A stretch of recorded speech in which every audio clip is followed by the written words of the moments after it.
Hi, this is Bill Fournet, CEO of the Persimmon Group, and welcome to my Lead for Tomorrow series. This week we've been discussing burnout.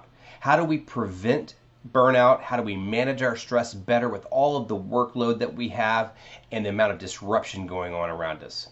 I find so many leaders are struggling trying to just keep up with their work during their day or their week. And part of that's because they may not be prioritizing to be working on the right things and letting go of some of the things that they shouldn't be working on.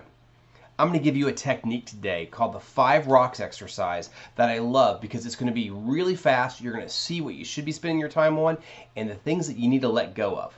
So here's what I want you to do. I want you to think about in the last 2 to 3 weeks, come up with at least 5 things that you look back on and you realize, I worked on these things, but should I have worked on them?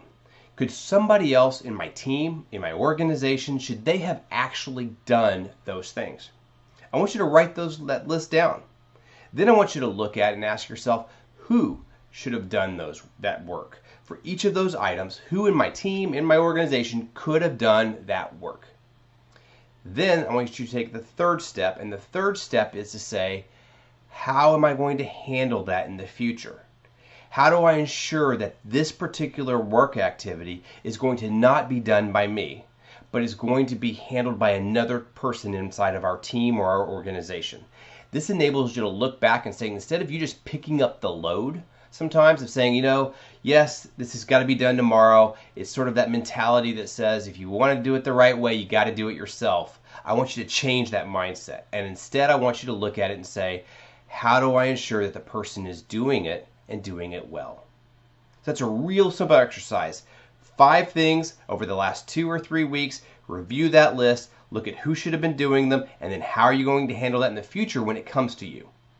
That will enable you to spend more time on the work that you should be working on and letting go of some of the things that maybe are sucking your time away.